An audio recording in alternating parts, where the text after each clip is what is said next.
seja muito bem-vindo ao Gregário Cycling Podcast. Essa semana o nosso tema é Bike Anjo. E a nossa intenção aqui não era fechar o assunto falando só de Bike Anjo, mas era contar histórias de ciclistas que incentivam outras pessoas a usarem mais a bicicleta no seu dia a dia. Logo de cara, a gente percebeu que esse era um recorte enorme. Por isso, nesse episódio você escuta a história do Albert Pellegrini, uma figuraça que viu nascer e atuou como Bike Anjo, mas traz aqui algumas reflexões de como esse termo permeia muitos outros, como a própria figura do gregário.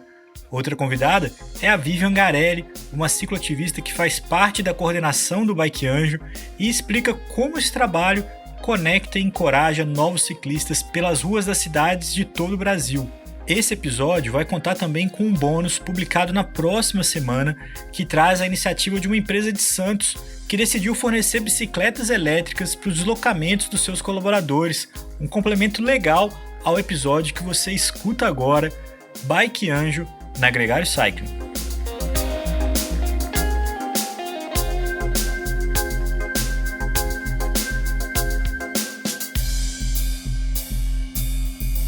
Albert, muito bem-vindo ao Gregário Cycling. É um prazer inenarrável sua companhia nesse podcast. Vitor, muito obrigado. Agradeço você, agradeço o Álvaro pela oportunidade de estar aqui com vocês e participar. É muito legal saber mais uma pessoa com quem a gente já tem um histórico pré-gregário. Você esteve comigo na VO2, você me substituiu na VO2 como editor, sim, né? Sim. E tem uma história muito bacana que eu queria que você apresentasse um pouco pra gente. Eu sei que você é meio peixe grande, assim, você passou por várias coisas do ciclismo ao longo do tempo, mas resuma um pouco, como o Nicolas brinca, em 200 caracteres, um pouco da sua relação com a bicicleta, Albert. Sim. Acho que fora essa questão da bicicleta ser algo, né, de brincadeira na infância, eu comecei a treinar realmente e usar a bicicleta não como de brincadeira. Quando tinha uns 15 anos, eu era nadador, meu técnico sugeriu fazer triatlo. Olha. Isso foi em 1990, faz tempo, né? E desde lá é que eu comecei a pedalar e ter mais contato com bicicleta, até o momento também que, bem mais pra frente, comecei a utilizar a bicicleta como meio de transporte, né? Deixando de usar carro, e sempre treinando, né? Desde então até hoje. A gente também passou com a organização de grupos de pedal, né? Isso já faz mais de 10 anos, eu acho, junto com a Road Bike. Com a Road Bike, né? A gente participou, você lembra, exato, com o Capelano, o grande Capelano, que a gente pedalava juntos e tudo mais. E naquele momento até a gente criou uma série também de protocolos até, também envolvendo essa questão até que a gente vai tratar aqui hoje, né, de segurança, de como organizar isso, né, como organizar um pelotão com pessoas de vários níveis e tal. E hoje, atualmente, a gente está com o Fuga, que é um clube de ciclismo, que a gente tem pedaços também de vários níveis em estrada, e viagens, training camps, assim por diante. Um projeto que a gente já contou aqui, já teve outras pessoas com a gente do Fuga, e é sempre entusiasmante. Albert, quando a gente fala aqui de Bike Anjo, né, e acho que tem uma correlação muito grande com o gregário, porque a atitude do gregário no ambiente profissional, dá para aprender a ser anjo? Ou tem gente que já nasce Deus e não consegue ser anjo? Uma ótima pergunta, assim. Já foi forte. Foi forte, já começamos assim, num alto nível. Deixa eu até falar um pouquinho de Bike Anjo, tive a oportunidade também de participar, de acompanhar, na verdade, a criação, né, do Bike Anjo oficialmente e participar também com o Bike Anjo, né, nessa plataforma, nesse sistema onde faz esses atendimentos e ajuda as pessoas a utilizar a bicicleta como meio de transporte, o que é um sucesso incrível e muito legal, o trabalho até hoje, né. Agora, voltando à pergunta, realmente, acho que não é qualquer um que consegue. Você tem que ter realmente uma vontade interna ali, um entendimento do outro, um respeito do outro, um acolhimento do outro diferente, para você conseguir exercer essa atividade, né? Para você ter a capacidade, condicionamento, isso não basta, né? A gente vê muita gente por aí, que pedala muito bem, profissionais e tudo mais, que são muito focados naquilo e nunca tiveram preocupação, na verdade, também em olhar para um outro, olhar as necessidades, como a gente pode integrar, acolher as pessoas que querem entrar no ciclismo ou querem utilizar a bicicleta como meio de transporte, né? Então, realmente, acho que é uma vocação, assim, que a gente pode chamar assim, uma vocação da pessoa sentir essa necessidade de ajudar o outro. Por quê? O próprio Bike Anjo é uma instituição onde quem ajuda, quem participa, não recebe nada, é totalmente voluntário. Então, a partir desse princípio, exatamente, a partir desse princípio, você não recebe nada em troca, o benefício é você, você é o aprendizado com aquela pessoa, também você aprende muita coisa, das necessidades que essas pessoas têm. E essa é a grande dificuldade, perceber o que as pessoas precisam naquele momento, ouvir ou entender, para dar os primeiros passos, as primeiras pedaladas, né? Você entende, o Bike Anjo é uma instituição, né? Tem um grupo de pessoas que se reuniu, se organizou para assessorar e encorajar pessoas que querem se deslocar pelas cidades usando a bicicleta. Então, isso é uma orientação que organiza. Mas a ideia do Bike Anjo, assim como do Gregário e o Álvaro falou, ela antecede isso, né? Ela é um espírito de camaradagem, de dar ali não falar dar uma mão, porque para quem pedala não é tão eficiente, mas de estar ali ao lado de quem está começando.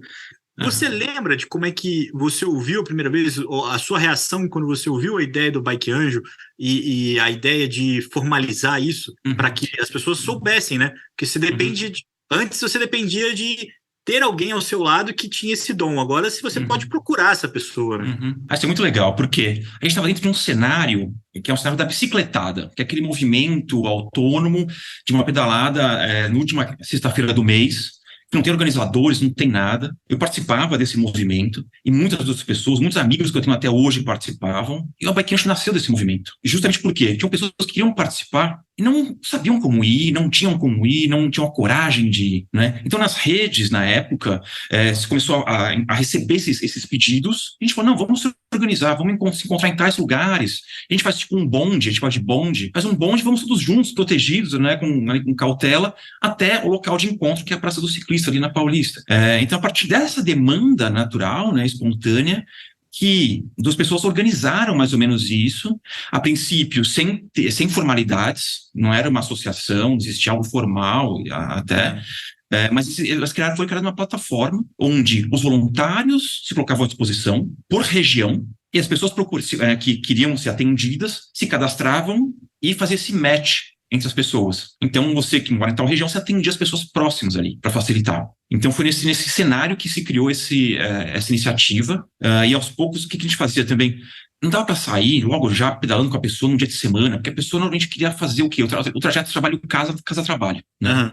A gente organizava o primeiro encontro no final de semana, para a pessoa testar a capacidade dela no final de semana, porque não sei qualquer coisa, for um pneu, qualquer imprevisto, ela não ia chegar atrasada no trabalho, não ia atrasar o dia a dia dela, e ela tinha já, fazendo isso no final de semana, ela já tinha noção se ela era capaz ali, e ela é normalmente, todo mundo é capaz, mas ela estava muito insegura, a gente fazia um simulado para depois fazer realmente num dia de verdade. E depois ainda vieram as ciclofaixas que ajudaram isso mais ainda, né? Porque você consegue ter noção das distâncias sem ter tanta exposição ao trânsito. Exatamente. Facilitou bastante o uso a implementação das ciclofaixas e ciclovias na cidade. Albert, um comentário do que você falou há pouco, de que quem é Bike Anjo não ganha nada. Talvez eu acho que ganhe, não de forma monetária. E me recordo, a gente teve o prazer de ter aqui a Cláudia, que tem uma assessoria, a Ciclofemini, que pega um segmento de pessoas de meia idade, e ela relatou um caso emocionante, que foi de uma criança com uma deficiência e que nunca tinha dito nenhuma palavra na vida. Essa criança, com 15 anos de idade, foi ensinada a andar de bicicleta e que a primeira palavra que saiu da boca dela foi o nome do instrutor que ensinou ela a andar de bicicleta. Esse é o tipo de coisa que não há valor monetário na face do mundo conhecido que premia isso. Exatamente. Você tem alguma experiência similar a essa? Eu sei que essa barra é muito alta, mas assim, de alguma gratificação que você teve em praticar, em apresentar alguém para o mundo das duas rodas, seja na mobilidade ou seja na prática de lazer? Poxa, acho que alguns exemplos no sentido de, acho que mais amplos, né, não tão pessoais, que muitas das pessoas com quem eu tive esse contato hoje continuam meus amigos, minhas amigas. Então, acho que isso é um presente, né, uma devolutiva enorme, né, de como isso, e como a gente consegue estar em contato ainda, como isso impactou a vida das pessoas. Porque quando a gente fala de começar a pedalar, a gente não fala de só uma simples atividade. Isso afeta a nossa vida de forma transversal. A gente está falando de saúde, está falando de alimentação, está falando de discutir o espaço público, de respeito mútuo, de um olhar de frente para a cidade. São muitas coisas, né, que vêm com essa atividade. Não é um simples ir de A a B. sabe? Então, é tão rico isso que muda a vida da pessoa. Acho que essa possibilidade de ser essa pequena ferramenta ali e de proporcionar essa experiência e essa alteração na vida das pessoas é incrível. E é muito gratificante por isso.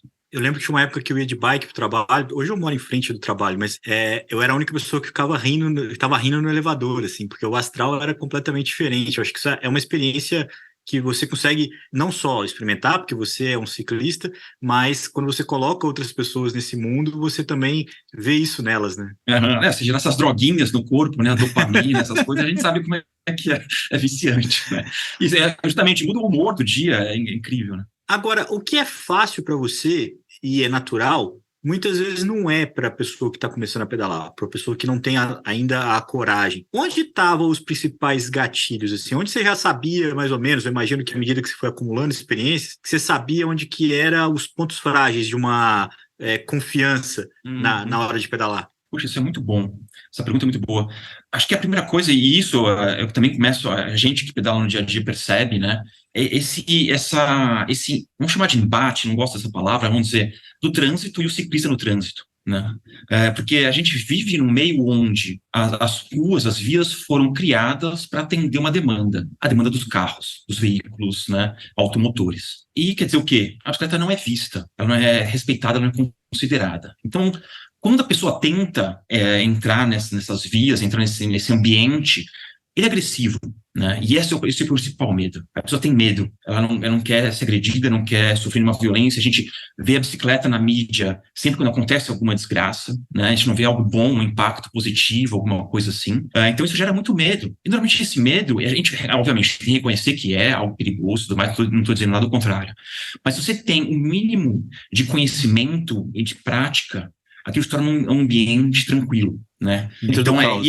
Dentro do caos, exatamente. Não, mas é exatamente isso. Dentro de um caos da cidade, você transforma a forma de você olhar o trânsito, que você não é mais impactado por ele. Você passa por ele, seja por uma ciclovia, uma ciclorrota, alguma coisa, ou na própria via mesmo, junto com os carros, você atravessa aqui. Então, primeiro, a bicicleta é como se fosse água, né? Ela nada para ela, né? Ela vai passando.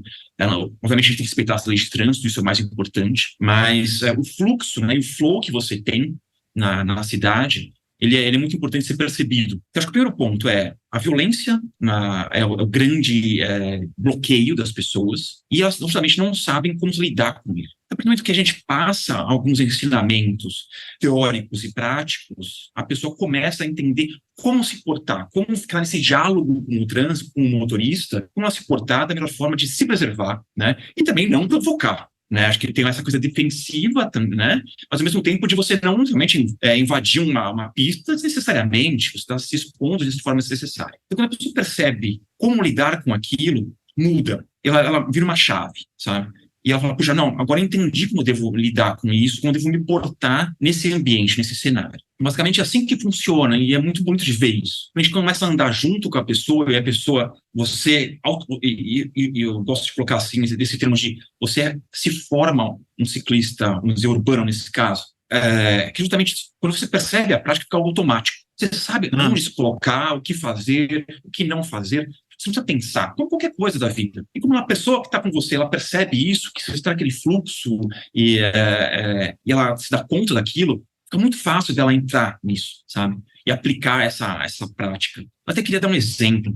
Uma vez a gente, em algum estudo, muito tempos atrás, a gente teve um estudo dizendo quanto um carro passa próximo, isso quer dizer, quanto ele respeita um ciclista paramentado de forma ciclista profissional, de quanto ele respeita um ciclista roupa normal, uma mulher, uma criança, e assim por diante. Eram vários personagens, né, que foram avaliando como os motoristas lidam com isso, como eles respeitam, como eles passam longe ou próximo dessa pessoa, desse ciclista. E eu fiz isso. Obviamente, eu ando de várias formas, várias roupas, e fui percebendo isso. Também coloquei uma peruca para sentir essa experiência como se fosse uma mulher e pedalar. Mentira. Sim, não, isso é muito interessante, é muito rico isso, né? Você percebe como é muito diferente. E outros aspectos também, como bêbado, fingindo que está bêbado, é a melhor forma, a forma mais segura. E é muito interessante isso, porque você fica ali meio fingindo, né, meio cambaleando, assim, mostrando que você está totalmente desgovernado, mas você não vai cair, você está ali. Mas você passando um recado para o motorista de que, olha, eu não sei o que eu estou fazendo, eu estou, né, meio perdido aqui, embriagado e tal. Eles passam muito longe de você. Então, até quando eu volto de um treino, eu aplico essa técnica, sabe? Eu finjo ali que eu estou meio mal, meio ruim e tal. Eles passam muito longe, te respeitam muito bem. E, ou melhor, quando você anda com uma mochila, ou pente na bicicleta, uma enxada ou um facão, eles passam muito longe de você. Você fez isso Sim, tudo? é muito... Não, você tem que ter, a experiência é muito boa, porque você consegue entender o outro, sabe? O que aflige o outro, né? O outro que eu digo, o motorista ali, o que vai impactar aquela pessoa no sentido de fazer ele te ver de uma outra forma. E aí, só para finalizar, a gente tem anualmente também o World Naked Bike Ride, que é chamada aqui a bicicleta da pelada. Sim, quando a gente sai um dia pelado. E qual que é o recado? Agora, motorista, você me vê, né? De vestido você não me olha, você passa por cima de mim, você passa próximo, você me dá fechada, mas pelado você me vê agora, né? Mais ou menos essa brincadeira que a gente traz, né? Para trazer essa consciência ao motorista de que estamos lá, vestidos ou não. Eu li em algum lugar de que o motorista tende a ter menos cuidado e respeito por alguém que está vestido como um ciclista mais profissional, inclusive o uso do capacete, do que alguém que está como civil. Então, assim, o elemento do capacete pode passar a sensação de que eu posso passar fino porque essa pessoa sabe andar e ela vai se virar desse susto. Exatamente. E alguém que está mais civil, talvez até de uma origem, de um lugar social e econômico mais baixo, talvez seja visto com alguém menos capaz e, portanto, precisa de mais cuidado. Esse teu experimento confirmou isso? Corrobora isso, exatamente. Ele corrobora esse entendimento, assim, sabe? O que tem um cuidado, Albert, que eu já vi gente derivando dessa análise para dizer que é mais seguro pedalar sem capacete do que com capacete. Exato. Isso é um erro. É uma derivação do mesmo estudo, tá? É uma conclusão que se pode tirar, porque se o cara vai te respeitar, vai te dar mais distância se você estiver assim, um carro é menos risco. Mas eu não concordo. Eu acho que isso é um exagero. Mas acho que eu não respondi a pergunta ainda, foi só uma introdução para falar o que fazer, né? Acho que a primeira coisa, a gente tem que ocupar a pista. Andar muito no canto da via faz com que o motorista entenda que ele consegue passar espremido na mesma faixa e te passar. Ocupar a pista, e isso até a Renata Falzoni lançou recentemente um vídeo muito bom a respeito disso, explicando essa questão de como você deve se manter. É justamente isso, você tem que ocupar a pista. Por quê? O carro ele tem que te passar 1,5 metro, de acordo com o Código de Trânsito. Se ele te passa 1,5 metro e você está na pista, ele tem que mudar de pista. E esse é o correto. A indicação para o motorista, e isso até as autoescolas deviam ensinar, é que, ao ver um ciclista, você tem que mudar de pista para fazer uma ultrapassagem. E, na verdade, qual que é a reação quando você vê um ciclista? É como se fosse um cavalo, um animal. Você não sabe o que ele vai fazer. Você tem que reduzir marcha e manter muita distância dele. Isso é o mindset correto de quando você encontra um motorista, encontra um ciclista na via, né? Como se fosse um cavalo. Ele pode fazer qualquer coisa dali. E por mais que ele até estar errado fazendo algo, mas você tem obrigação de tomar as medidas, as cautelas necessárias para não acontecer nenhum problema. Acho que essa é a primeira questão. Ocupar a pista é a primeira uma coisa que muita gente que está começando tem uma atitude contra-intuitiva, que é mais seguro você andar na direção oposta ao trânsito do que na mesma direção, porque você está vendo os carros vindo. Sim. Isso acho que ainda hoje utilizado pelos corredores, né, de rua. Isso era uma convenção internacional que rodou até, sei lá, décadas de 90, alguma coisa assim, mas ele é totalmente equivocada. Isso é contra o Código de Trânsito. Então, não dá para se aplicar isso de jeito nenhum. E na prática, é uma coisa horrorosa, porque os carros estão em alta velocidade nas pistas, na via. Por mais que você esteja vendo, você vai chegar muito rápido na frente dele. Então, isso é contra as normas de trânsito. Não é aplicado isso mais. Os dois têm tempo menor de reação, né? Eu acho que isso não faz o menor sentido. Sim. Apesar, para quem corre ainda faz algum sentido, mas para bicicleta, de fato, não faz o menor sentido insistir nisso. E eu concordo contigo, isso é uma coisa que as pessoas mais velhas ainda mantinham esse hábito, acho que algumas pessoas herdaram isso e tem que ser tirado do hábito das pessoas o mais rápido possível. Agora, uma coisa que eu tenho curiosidade é, você é um cara que articula bem em duas zonas bem diferentes do ciclismo. A mobilidade, o ativismo, e é isso que a gente conversou até agora, e também as pessoas que treinam, que praticam o exercício, né, a prática esportiva da bicicleta. Essa relação do Bike Anjo, ela também existe para quem quer pedalar com disciplina, quer treinar ciclismo, né?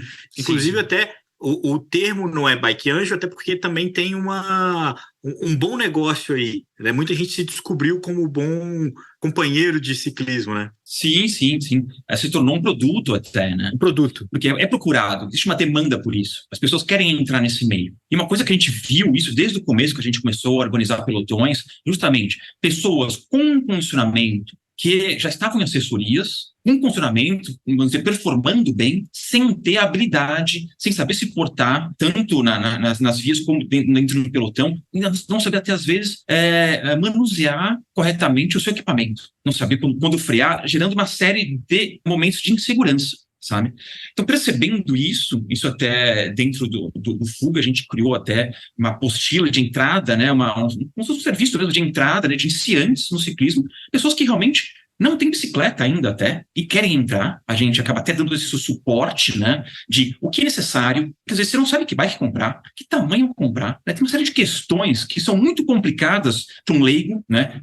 Hoje tudo bem, as informações estão disponíveis na internet, agora você entender aquilo, onde estão as corretas, e aplicar isso na prática é muito complicado. Então a gente tentou facilitar isso, mas no sentido de que a pessoa entender o que ela está fazendo, e não só passar, olha, você precisa disso, tá? Tem que ser algo didático realmente, algo que traga consciência para a pessoa do que ela está fazendo, isso desde os equipamentos, e tem as aulas práticas, antes as teóricas, então a gente tem um conteúdo com material didático a respeito disso, que é explicado, e depois aplicado na prática, tá? Normalmente isso demora em torno, né, a gente sempre calcula um período de 1 mês, para depois a pessoa, obviamente, só com a prática, ela vai conseguir desenvolver efetivamente isso, mas nisso ela consegue já entrar nesse mundo do ciclismo. Essa é uma pergunta que a gente deixou passar em relação ao Bike Anjo também. Qual é o tempo, mais ou menos, que você acompanhava uma mesma pessoa para que ela tivesse autonomia no circuito casa-trabalho? E aí, se tiver uma referência em relação ao ciclismo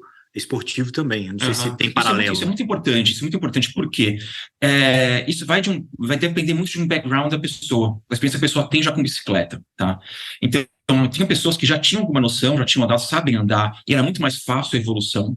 Tinha pessoas que queriam muito, e se você até tive um caso interessante até, que a pessoa queria muito, mas nossa, eu vou falar isso com devido respeito aqui, a pessoa não tinha noção de nada. Foi muito difícil, muito difícil. E até eu comecei a falar, não, você não vai começar a andar na rua, você vai andar em parque, sabe? A gente teve que dar uns passos atrás, assim, falando, não, para. Você não vai começar a andar na rua, a gente teve que mudar e fazer uma coisa personalizada para aquela pessoa, que realmente ela não tinha noção de nada, era muito difícil, ela estava se arriscando demais. E acho que uma coisa importante também, aqui a gente tem as pessoas que procuram, sabem dirigir carro. E dirigir carro dá noção de tempo e espaço, de como as leis do trânsito funcionam, que ajuda bastante na bicicleta. E às vezes essa pessoa não tinha essa noção. Então estava muito difícil, sabe? Então a gente teve que voltar muitos passos atrás para preparar a pessoa, para realmente elevar ela para fazer o casa-trabalho, o trabalho-casa. Mas normalmente a gente fazia de 2 a 3 acompanhamentos práticos na semana para a pessoa entender, né? A base realmente era essa, de 2 a 3 vezes no máximo. E a pessoa já entendia, a gente já também ajudava a escolher as melhores rotas também, isso é uma coisa importante, uma rota mais tranquila, sabe?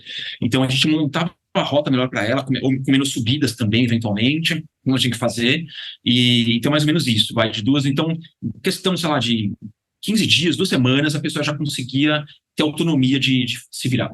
Albert, você mencionou uma coisa que me chama a atenção. Quantas pessoas andam de bicicleta sem desenvolver uma percepção periférica? Então, olha só para frente, sem tentar perceber que elementos podem estar do lado. Assim, isso é um acidente muito comum que acontece, por exemplo, na ciclovia, que alguém simplesmente está pedalando e fala assim, vou fazer uma curva, mas não dá uma olhada para trás para ver se está vindo um pelotão. Então, eu acho que ao estar num veículo, qualquer veículo, mas talvez o vício de que num veículo de 4 rodas automotor é menos exigida essa percepção do que num veículo com a fragilidade que é uma bicicleta. Puxa, esse é um ponto muito importante, porque como você disse, a gente percebe isso diariamente nos treinos, seja na ciclovia, na USP, né? Pessoas estão olhando para frente, fazendo força. sem olhar para trás, ver alguma coisa que está acontecendo, você pode fazer uma curva ou não. Isso é diário que a gente vê. E essas pessoas, quando entram num carro, têm a conduta de um motorista normal. Olha o retrovisor, vê tudo e tudo mais, né? Acho que essa diferença é muito estranha. A pessoa sai de um veículo, entra em outro, perde isso. Eu acho que não, Albert. Estou discordando de você. Não, porque o cara que tá no carro hoje, ele tá ouvindo a música, ele tá no celular, ele tá completamente distraído. Ele não tá tão concentrado assim. Entendi. E aí, quando ele traz isso para a bicicleta, tudo que é mais delicado nessa relação de um buraco, você pode passar com um carro num buraco, o carro que vai cair no buraco, assim, tipo, você não vai sentir isso. Tem um amortecedor, exato. A bicicleta é mais sutil nisso. E é justamente isso que eu queria te perguntar, porque eu acho que as pessoas que você ajudou a passar, né, fazer uma transição do carro para a bike, por exemplo, elas devem ter trazido a mentalidade do carro, da tensão de não dar passagem, de estar atrasado, de estar no congestionamento, de estar não sei o quê, para a bicicleta, que demora um tempo para desligar também. Puxa, então. Para mudar a mentalidade. Não, exatamente. A mentalidade do carro normalmente vai para a bicicleta. As pessoas na bicicleta, que seja até de moto urbano, se tornam agressivas. A gente vê muito isso. Outro dia eu me deparei com uma experiência que foi para mim assustadora. Eu estava voltando do treino, ciclovia ali, sabe? Sem carro, sem nada, ciclovia ali na Pedroso. Uma moça com uma bike elétrica me passou, indo trabalhar, ela estava vestida, social, formal e tal, mas ela andava rápido na bike elétrica. Ele tem o quê? Pedestres andando, a gente está acostumado a andar com pedestres, né? Então, ali usando aquele espaço também, e tem que ser usado. Por mais que seja uma ciclovia, é um espaço, a gente tem carência, o pedestre tem carência de onde andar, e a gente tem que entender isso. Nós um dia também tivemos carência, a gente não tinha onde andar ali, agora a gente tem, sabe? A gente tem que andar e respeitar os pedestres ali. E ela passou por um pedestre e falou palavras assim, não digo se xingou, mas vai pra calçada, sai daqui, é uma coisa mais agressiva. E a moça muito fina andando ali, isso me assustou. Eu acelerei e fui falar com ela. E, puxa, que você não pode fazer, por que você está falando assim com aquela pessoa, aquele pedestre, né? E era justamente isso, era um motorista ali, sabe, que estava falando. E ela falou, não, porque uma vez um pedestre quase me derrubou. Você está andando 40 por hora na ciclovia, você não pode andar assim na ciclovia. Você está errada. Mas eu não vou mudar a mentalidade daquela pessoa naqueles segundos que eu estou falando com ela ali, sabe? Era uma atitude totalmente agressiva vinda do carro ali. E não só essa pessoa, é só um exemplo, isso é comum, é muito costumeiro a gente ver isso no pelotão e fora do pelotão no mundo urbano. Seria curioso ver a reação dela de um carro mandando ela sair da rua de bicicleta, né? Não, eu já filosofei bastante sobre isso. É você ter a mesma empatia por um pedestre na ciclovia, um corredor na ciclovia, que você deseja que um motorista de ônibus tenha por você na via que não tem ciclovia. Mas quantos motoristas de ônibus vão reclamar que um dia o ciclista entrou na frente dele e não sei o quê, como justificativa para ser grosseiro? É a mesma coisa, é a mesma... Você não pode esperar empatia de um veículo a 50, 60 km por hora e não conseguir ter de um pedestre a 8. Assim, acho que é uma contradição muito grande você não conseguir conviver. Só lembrando que está no Código Nacional de Trânsito, né? O menor tem prevalência sobre o maior. Exatamente. Então, o pedestre tem prioridade sobre a bicicleta, que tem sobre a moto, sobre o automóvel, sobre o caminhão. É uma obrigação. Perfeito. Por mais que um corredor poderia ter outros lugares para correr, assim como o ciclista também não precisaria passar, sei lá, pela marginal, por uma via expressa. Exatamente. Mas, é uma realidade. É uma realidade que a gente tem que conviver com ela e respeitar os demais. Não tem o que falar. Mudando de marcha aqui e pegando carona na sua experiência como ciclista e como produtor de conteúdo e redações, de Bike Anjo para gregário. Tem um gregário profissional que você admire? Por essa capacidade de se dar para o time, por essa capacidade de se entregar para uma equipe? Sim, a gente tem, dentro dos pelotões, a gente admira muito, né? Inclusive tem aquele filme, Beautiful Losers, uma coisa assim, Wonderful Losers, que foi lançado recentemente só sobre gregários, né? De como essa atividade é penosa, né? Como eles nunca estão no pódio, mas eles fazem tudo acontecer, né? Que é uma atividade muito linda, assim. Agora me fugiu o nome, puxa vida. aquele alemão que aposentou há pouco tempo, da Trek, me fugiu o nome dele agora. Voigt? Jans Voigt.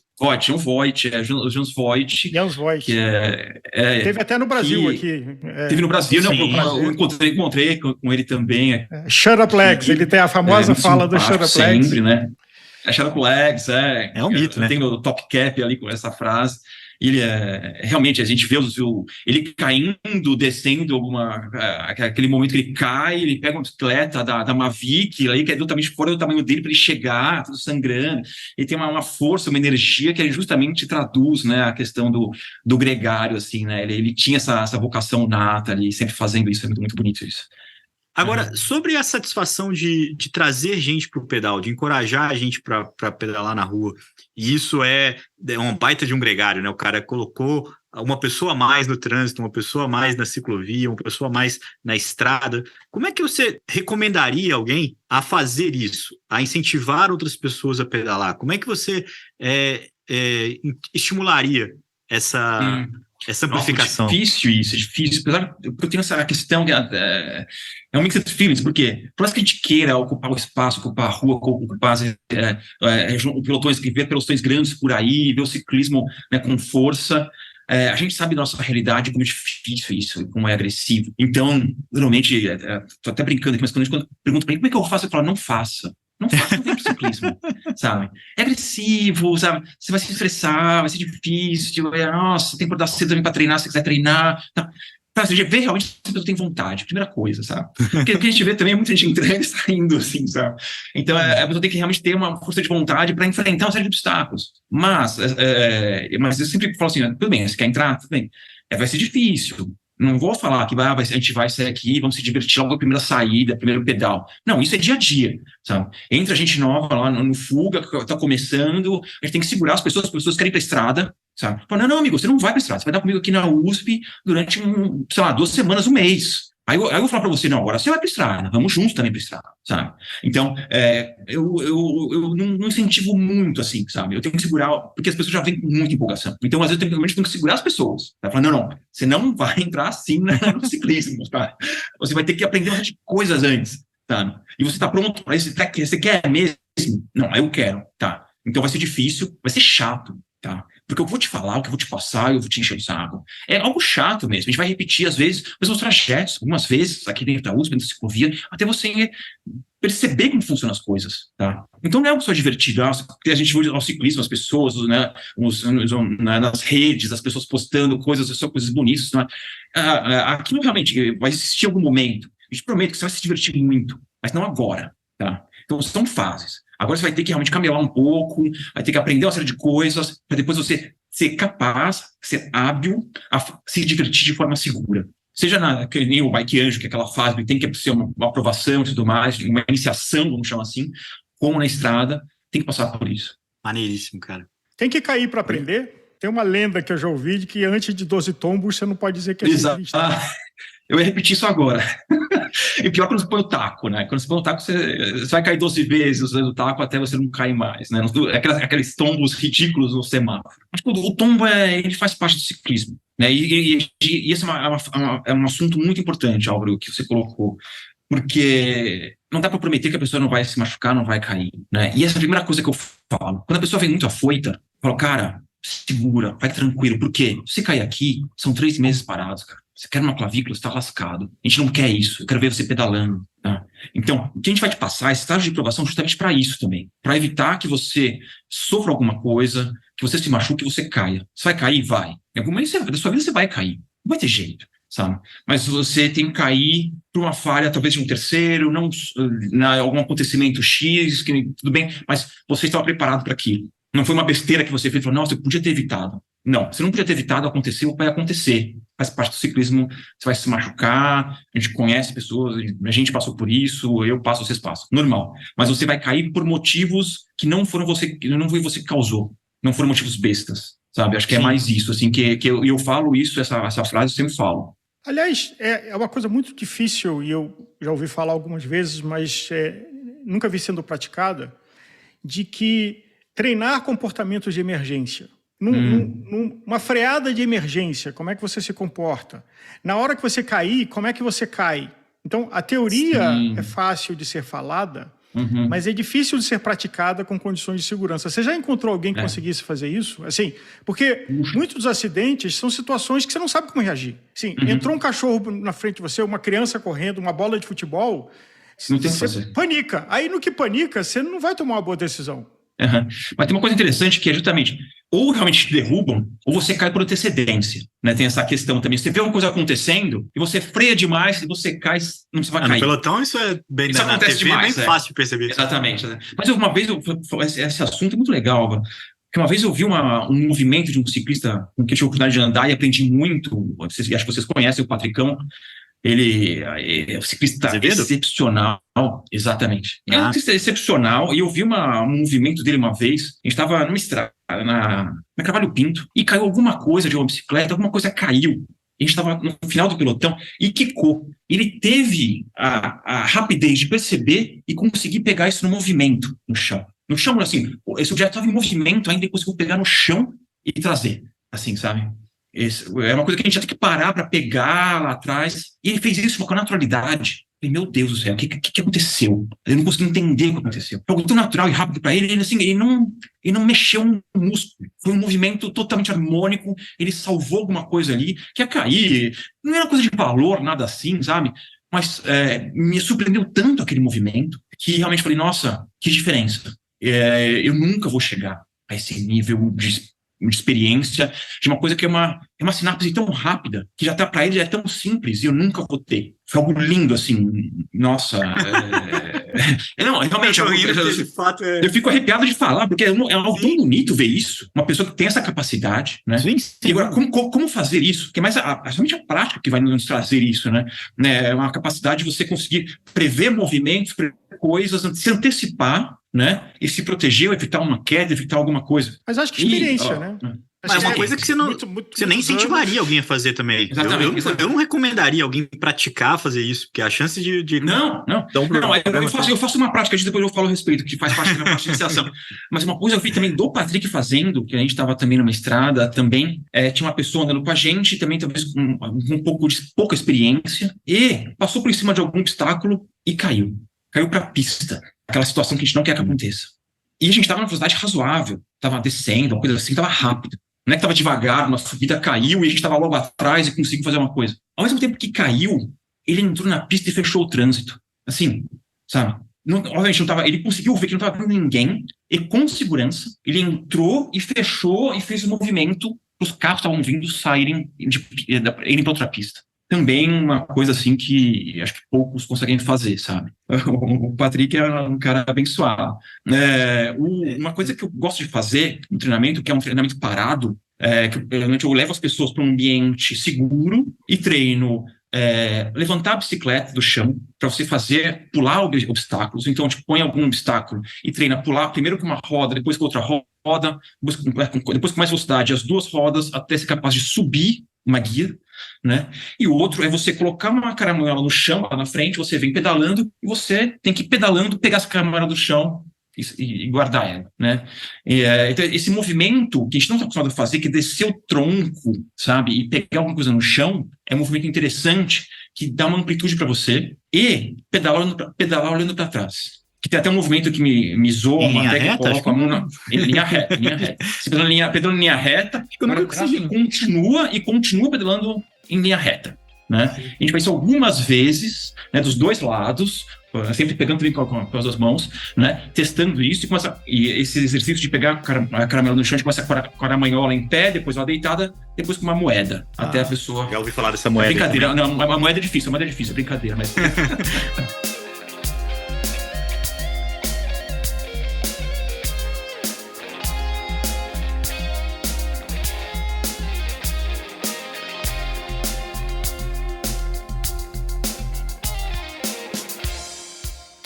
Ter um pôster com a arte desse episódio. As ilustrações do Hudson Malta podem decorar sua casa. Entre em contato com a gente e saiba mais.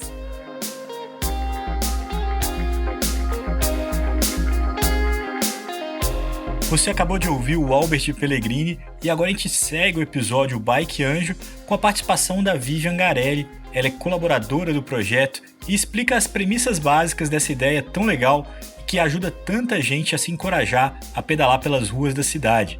Se liga!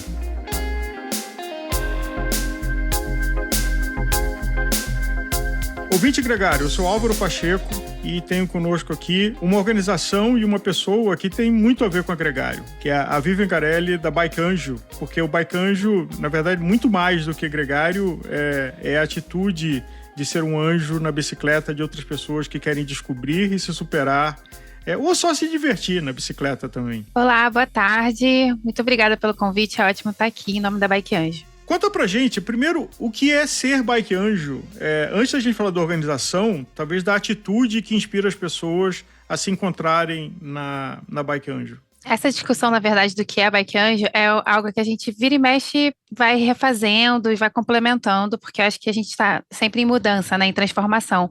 Eu lembro da primeira vez quando eu entrei na rede, em 2014, em que se falava muito de uma rede de ciclistas. E atualmente, a gente já tem uma visão muito mais ampla disso, que nós somos uma rede de pessoas, né, que acreditam na bicicleta como uma ferramenta de transformação. Então, não necessariamente você precisa se considerar ciclista ou já estar pedalando para fazer parte da rede, para fazer parte da Bike Anjo. Então, muitas pessoas ali, elas vêm contribuir, né, como trabalho voluntário com o que elas têm para contribuir. Pode ser ensinando a pedalar, mas também de outras formas. Às vezes, alguém quer fazer um vídeo legal, sabe, quer divulgar nas redes sociais dela, às vezes só de comentar com alguém sobre a organização, sobre bicicleta de uma maneira geral, isso já faz com que gere um interesse sobre pedalar e eu acho que a partir daí a transformação das cidades já começa. E acho que você traz um ponto importante de que é ressignificar a palavra ciclista, porque às vezes a gente associa com alguém de performance, de treino, e tem trabalho, como todo mundo que faz ciclologística, que trabalha com ciclologística,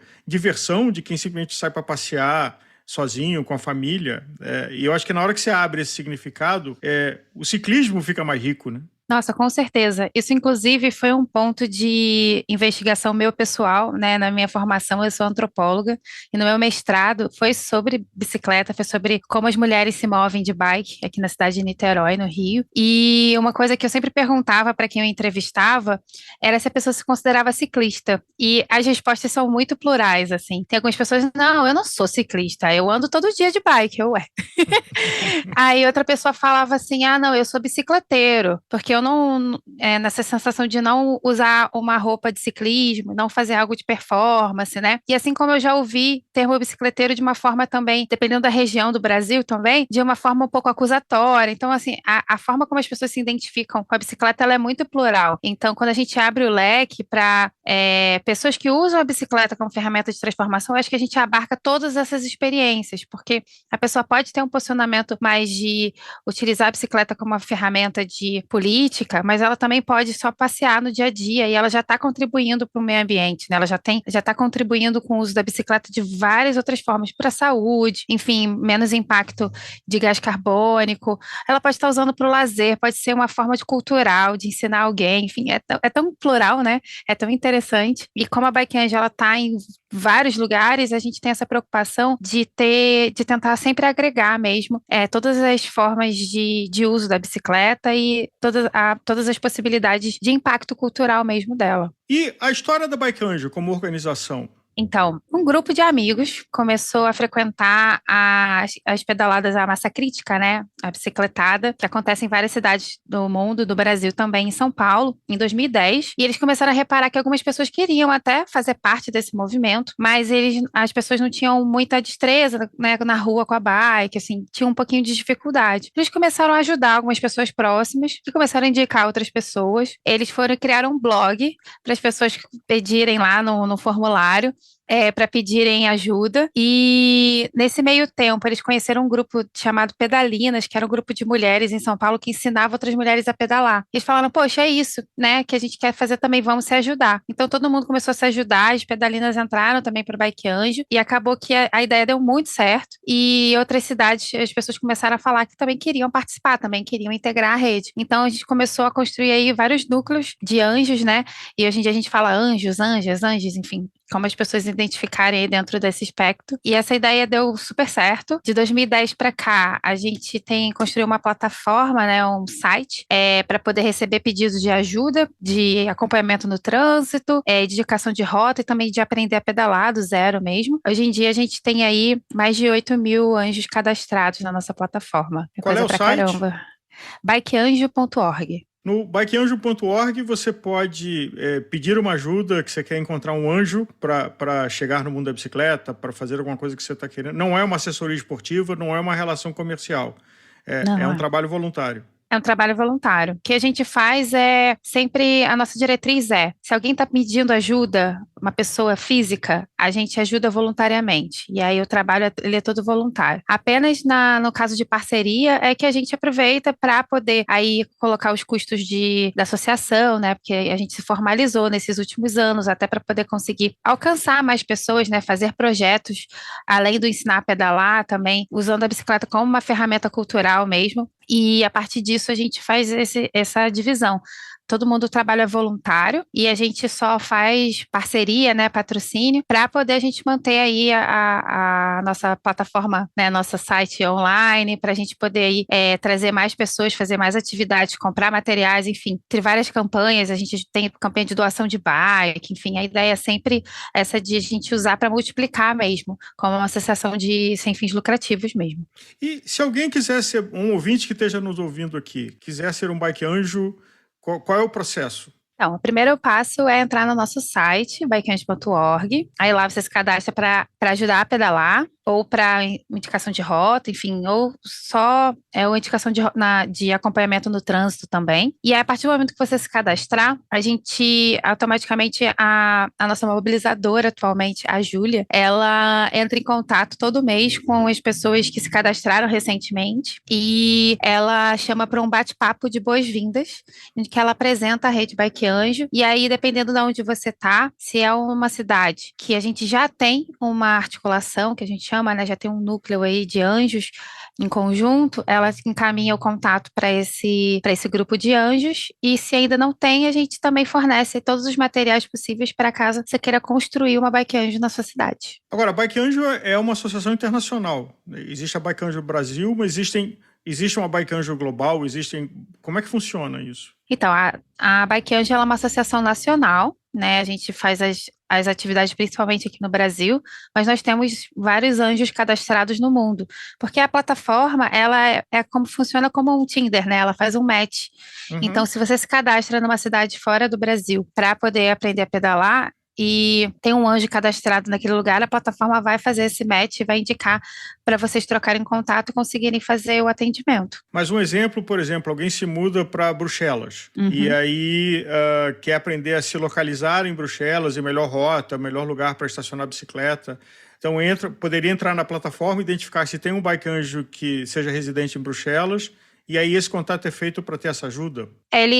O match ele é feito automaticamente pelo site. Ele faz por geolocalização, ele te joga um contato com a pessoa que está mais próxima de você. Então, se você se cadastra em Bruxelas, se tiver um anjo em Bruxelas, ele vai te colocar em contato direto com essa pessoa e vocês vão trocar mensagem pelo site mesmo, que aí não gera nenhuma questão ali. Pelo site mesmo você consegue trocar contato e combinar aí para resolver o atendimento, seja presencialmente ou não. E o calendário da Bike Anjo, por exemplo, estamos começando o ano aqui, 2023. Qual o calendário de atividades da Bike Anjo? Tem um ponto alto, que é o mês de março, mas tem várias outras atividades que vocês coordenam. Sim, a gente tem algumas atividades que são os nossos pilares, né? Que são as Bike Anjas, que normalmente a gente faz atividades em março, né? Pelo Dia Internacional da Mulher e também pela Marcha das Mulheres. Enfim, tem algumas ações que são feitas para trazer mais mulheres para pedalar. A gente ainda é minoria, né? Então, apresentar esse universo e incentivar, né? Principalmente a continuidade, né? Do uso da bike na cidade. A gente tem em maio o Dia de Bike ao Trabalho, né? Esse é uma data que ela é comemorada mundialmente. Aqui no Brasil, quem puxa essa atividade é a Bike Anjo, e a gente faz várias atividades pontuais, né, em diferentes cidades. A gente tem palestra com empresas, a gente tem os bondes de bike, né, que a gente faz um caminho até alguma empresa determinada, ou escolhe um ponto em comum que tem um grande fluxo, né, de ciclistas nos horários de pico, assim, e oferece ajuda de acompanhamento até esse local para as pessoas, né? Então, tudo isso é feito nas cidades diferentes também, cada uma tem o seu calendário próprio de ações.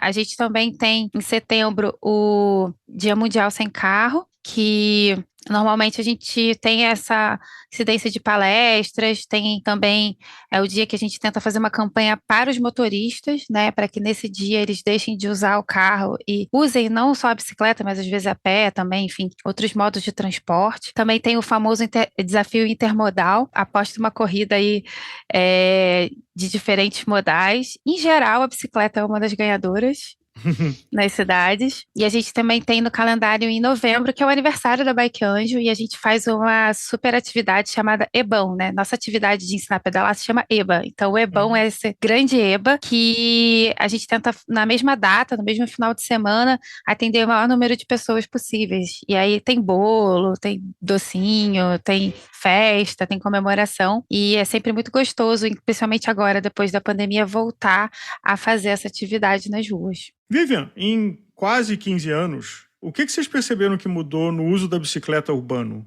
Nossa, essa é uma questão muito ampla, né? Porque como a Bike Anjo está em várias cidades, eu sinto que as percepções também têm pontos em comum, mas tem pontos muito distintos, né? De como é a operação de municipal mesmo, de incentivo à bicicleta, né? Mas eu falo muito pelo que eu conheço nesses anos todos de Bike Anjo, eu tenho estado sempre visitando outras cidades, né? E acompanhando também muito aqui no Rio de Janeiro, em Niterói. Eu acho que a gente tem uma maior visibilidade. Acho que ainda falta, né, bastante campanha de educação de trânsito e tal, mas acho que a gente tem uma maior visibilidade da importância de infraestrutura cicloviária, que é o que gera um grande impacto, né, no aumento do número de ciclistas na cidade. Quando você investe em infraestrutura, as pessoas começam a utilizar, elas começam a ver aquele caminho como uma possibilidade de utilizar a bicicleta. Então, acho que esse é uma grande diferença, assim, e eu também tenho visto um grande acompanhamento, sobretudo, aí dando um crédito para a União dos Ciclistas do Brasil, né, o UCB, tem feito um grande processo em Brasília de acompanhamento mesmo das leis de incentivo da bike, então, todo o processo lá de imposto, de classificação, né? Agora a gente tem, por exemplo, ciclomotor, né? A gente tem outras categorias no trânsito que têm que ser regularizadas. E eu acho que o que a gente tem é um aumento, né, do número de ciclistas nas ruas, mas uma grande visibilidade desses ciclistas que já existem, né? Porque eu acredito muito que na periferia, por exemplo, as pessoas sempre andaram muito de bike, né? Então, o que a gente tem, acho que cada vez mais é um aumento do número de pessoas, de concentração de população, e que necessita de maiores obras para que o trânsito mesmo, né, o transitar da cidade seja possível. E com isso, o investimento nessas infraestruturas cicloviárias e a visibilidade da importância delas tem ganhado espaço, literalmente, né, nas obras, enfim. E eu acho que isso é o maior incentivo para que as pessoas se sintam seguras para pedalar. Sublinhando isso, nós fizemos um programa sobre bike messengers, os profissionais que trabalham com micrologística de bicicleta, e tem um dado que não faz sentido, mas quando você pensa ele faz sentido, de que esses profissionais, da sua casa até o primeiro ponto de trabalho, não usam a bicicleta, porque não tem uma infraestrutura, então eles precisam usar de outros modais de transporte, porque essa infraestrutura cicloviária ainda tem muito o que melhorar. A cidade de São Paulo, ela é boa, mas ainda tem muita oportunidade. O resto do Brasil, às vezes você vê ciclovias que foram inauguradas por uma eleição e depois abandonadas e não cuidadas. O que fica por ver numa cidade que eu fui há algum tempo atrás, a cidade inteira não incorporou a ciclovia e você via que virou estacionamento, assim, sem nenhum tipo de constrangimento. A faixa da ciclovia inteira ocupada por carro estacionado. Isso, infelizmente, é um desses dados em comum em todas as cidades, né? Assim, de como acontecem quando o planejamento ele não é feito e não é incentivado e não é eu acho que principalmente fiscalizado, né? Porque não adianta nada você só desenhar lá aquela malha cicloviária e contar como malha cicloviária no projeto da prefeitura, se o uso dela também não é seguro. Acho que essa é uma questão muito importante, principalmente para mulheres, né? Se aquela ciclovia passa num lugar que é mal iluminado, eu não vou escolher usar essa infraestrutura, eu vou escolher usar a rua em outros caminhos, mesmo que mais difíceis ou íngremes, enfim. Isso é um estudo que tem que ser muito feito, e essa é a grande diferença de quando você tem no poder público pessoas que pedalam, que conhecem a vivência daquilo, né? A pessoa não está fazendo só do gabinete dela, mas ela conhece a cidade onde ela está desenhando. Essa é uma diferença também muito grande de uma necessidade de aproximação do poder público com os movimentos sociais de todas as causas, né? Mas no caso da ciclomobilidade, dos movimentos de bicicleta, para poder entender mesmo se aquilo ali faz sentido ou não faz, porque se a ciclovia for desenhada e depois ela não for utilizada, ela pode dar um caráter de abandono e aí, inclusive, ser utilizada como marketing contrário, né? De como aquilo que não é necessário. Mas às vezes é só ela estar desenhada num lugar muito ruim e que não é acessível, ou que não é o lugar que ganha o fluxo de ciclistas, né? Tem um exemplo muito grande aqui no Rio, que tem o desenho da ciclovia do Aterro, que ela é ótima, só que no dia a dia as pessoas não vão atravessar para o aterro para poder pedalar lá, para mudar de bairro, para voltar. Elas precisam passar pelo comércio, para onde está as fachadas ativas, né? Para onde está exatamente a vida. Então, todo o caminho de dentro do Rio, nessa parte do início da Zona Sul, ele não tem ciclovia e é super caótico. E as pessoas usam lá. Você vê muito mais ciclistas ali nesse trajeto do que lá no aterro, porque tem os usos diferentes, né? Eu acho que o aterro funciona muito de madrugada, quando o pessoal usa como pista de treino, durante o dia para passeio, sabe? Muito na questão do lazer, mas na mobilidade tem que ser visto também qual é o caminho que as pessoas mais utilizam para poder fazer sentido e aí, de fato, trazer as pessoas para pedalar, né? Porque não ser uma coisa esporádica, mas quando você incorpora isso no seu dia a dia, né, nas tarefas que você tem que fazer, ela começa a fazer parte mesmo como um modal de trânsito. E aí a bicicleta ganha uma outra categoria, que é pensar no planejamento urbano, no acesso à cidade de fato, né?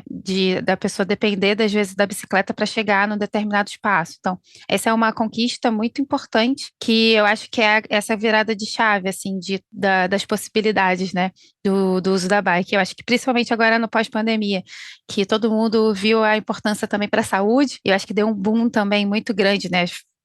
As empresas ficaram sem peças, as oficinas ficaram sem peças de bicicleta, não dava para importar, e aumentou o número, e eu acho que isso foi muito representativo, né? De como dá para incorporar no dia a dia. Isso não que todo mundo seja obrigado a pedalar, mas se você consegue ofertar essa forma de transporte para uma grande parte das pessoas que pode e que vai fazer sentido para elas, você libera muito espaço e torna a vida de todo mundo mais tranquila, né? Até quem vai pegar outros modais para utilizar. Falando de modais, uma modalidade da bicicleta, a bicicleta elétrica, vocês identificam que o uso urbano dela vem crescendo? Tem um fator preço, que ele vem caindo, mas ainda é menos acessível, mas vem melhorando e melhorando rápido. Vocês veem que o uso de bicicleta elétrica, bicicleta assistida, vem crescendo no panorama que a Bike Anjo acompanha? Olha, a gente não utiliza nas nossas atividades, né? A gente utiliza principalmente a bike mecânica mesmo para ensinar e tal, até por uma questão de custo e de manutenção para a rede mesmo. Mas a gente entende muito que existe uma questão de acessibilidade também da bike elétrica, que, nossa, tem uma grande parte do nosso público são de mulheres mais velhas. E muitas delas relatam que é difícil, às vezes, né, usar a bicicleta principalmente numa cidade, por exemplo, São Paulo, isso é muito mais visível do que aqui no Rio, né? A questão do relevo mesmo, né? De ter muita subida e tal. Então, eu sinto que cada vez mais a gente vê essas bicicletas nas ruas, muito por uma questão também de facilidade, né, para as pessoas conseguirem fazer, às vezes, uma distância maior, ou então para poder conseguir alcançar lugares que elas vão ter que fazer um esforço não tão grande para chegar. Eu acho que o papel da bicicleta elétrica é muito importante, né, essa incorporação, e cada vez mais a gente vê no dia a dia mesmo nas ciclovias. É um número grande e um número grande de modelos também, de ofertas, né? Cada vez mais a gente vê uma pluralidade de modelos que são importantes, né? A Bike Anjo esteve presente em 2022 no Parque da Mobilidade, né? Um evento em São Paulo, que tinha muitas empresas que estavam ali trazendo novos modelos. A gente fez testes de patinete elétrico, bicicleta elétrica, e a nossa única questão com elas é que é muito importante aquelas que usam o pedal assistido, né? Porque você ainda gera o exercício para a pessoa, então todo o impacto na saúde dela individual, né? De disposição e de preocupação mesmo no uso do limite de velocidade e tal, isso tudo acontece com as bicicletas de pedal assistido. Eu acho que a grande questão, a única questão que a gente tem muita atenção e muita cautela de falar sobre é sobre os ciclomotores, que muitas vezes alcançam velocidades maiores do que é permitida na ciclovia, e eu acho que são vendidos também sem essa divulgação mesmo do CTB, essa noção de, né, quando você utiliza um automóvel, você faz um curso de direção, exatamente.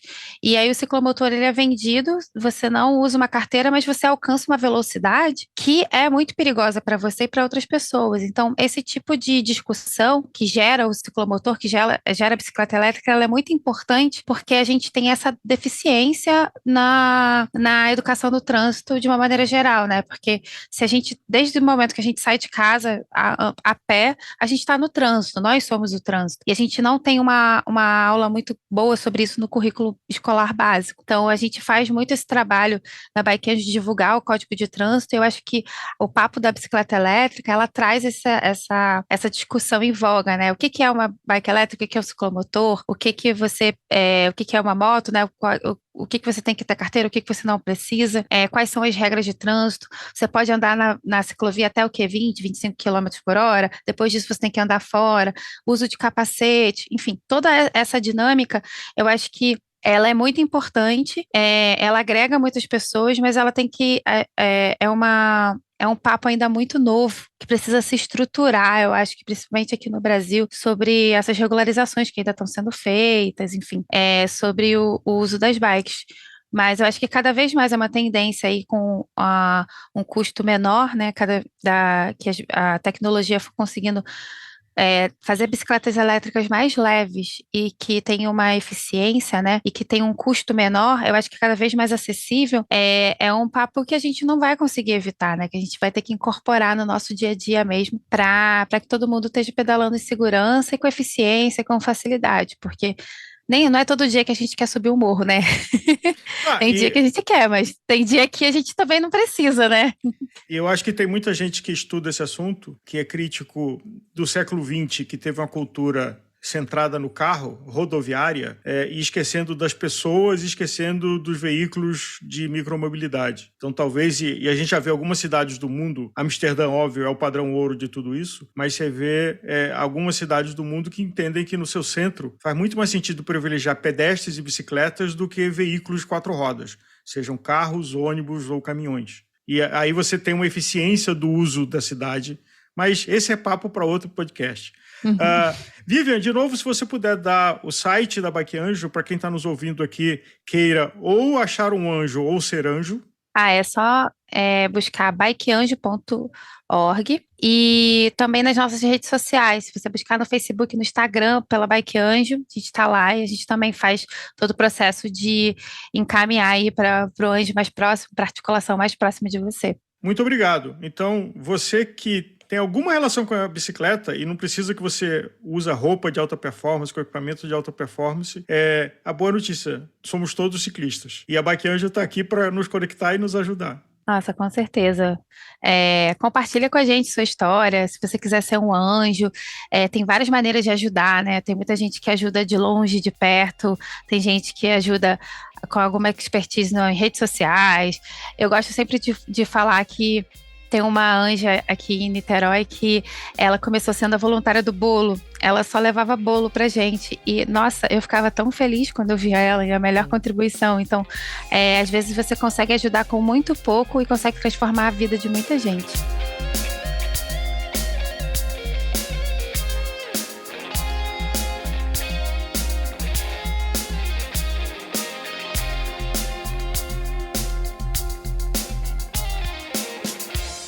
Muito bem, com esse apelo da Vivian Garelli, chega ao final de mais um episódio. Participe do Bike Anjo e, mais do que isso, compartilhe conosco as suas impressões de como é importante ajudar outras pessoas a começarem a pedalar. Conte as suas experiências, conte as boas histórias. A gente vai ter um prazer enorme de ouvir e, quem sabe, trazer outras experiências aqui também no podcast no futuro próximo. Muito obrigado a você que ouviu esse episódio até o final. Lembrando que toda sexta-feira a gente tem um episódio novo por aqui, sempre um tema diverso, interessante e dedicado a quem é apaixonado pela bicicleta. Um grande abraço para você e até a próxima!